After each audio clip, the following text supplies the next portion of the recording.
پدر دستای گرمه چرا سرده،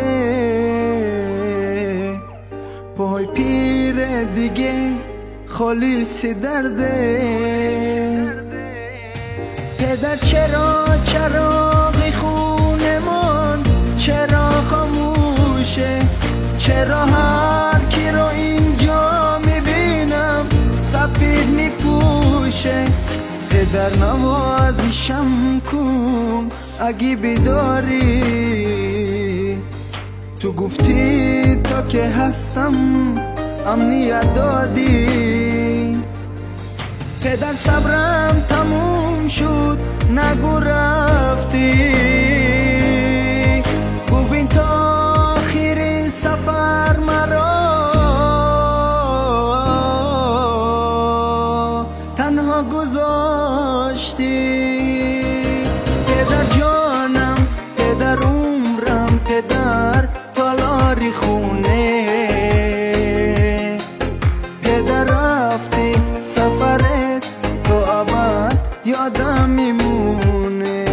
پدر جانم، پدر عمرم، پدر تالاری خونه.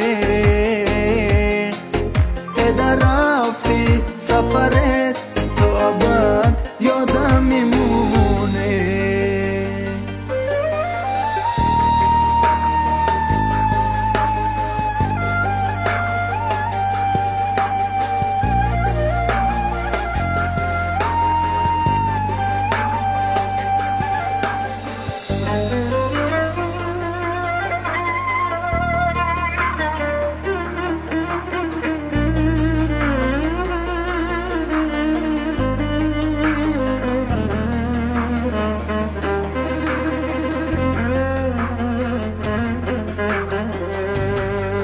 پدر صدام بزن صدا تو میخوام، پدر نفس بکش هوا تو میخوام.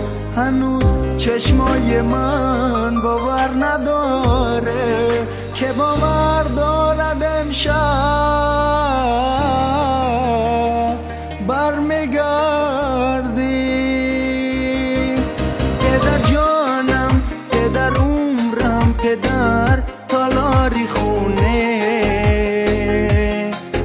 پدر رفتی سفرت تو ابد یادم میمونه. پدر جان